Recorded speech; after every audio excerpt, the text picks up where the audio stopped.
Battle of मुअत्ता इस्लाम की तारीख की उन जंगों में से है जहां जीतना और जिंदा रहना दोनों एक जैसा मुश्किल थे।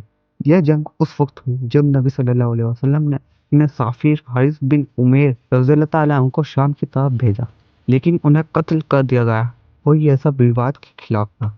नबी सल्लल्लाहु अलैहि वसल्लम ने 3,000 का लश्कर रवाना किया और पहले से ही 3 कमांडर मुकर्रर फरमाए। पहले हजरत ज़ैद बिन हारिस रज़ियल्लाहु ताला अन्हु, दूसरे हजरत जफ़्फ़ार बिन अबी तालिब रज़ियल्लाहु ताला अन्हु और फिर हजरत अब्दुल्ला बिन रवाह रज़ियल्लाहु ताला अन्हु। मुअत्ता के मैदान में मुसलमानों के सामने रोमन एम्पायर और उनके हामी खड़े थे। तकरीबन 1 से 2 लाख का लश्कर था। जंग शुरू हुई और एक के बाद एक तीनों कमांडर शहीद हो गए। इस पल मुस्लिम लश्कर बेसरदार हो चुका था और पूरी फौज का टूटना तय था। इस खतरनाक लम्हे में खालिद बिन वलीद रज़ियल्लाहु ताला अन्हु आगे आए।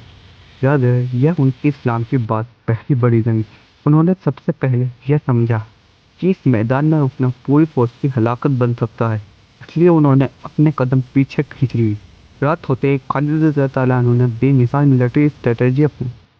उन्होंने लश्कर के आगे पीछे की सफ़ों को बदल दिया, दाएं बाएं के दास्तों को एक्सचेंज कर दिया और परचम भी नए चेहरों को दे दिया और अपनी फौज में से कुछ आदमी को बाहर भेज दिया और उनसे कहा कि सुबह जंग के टाइम आ जाना, ताकि मुसलमानों को लगे कि मदीने से मदद आई है।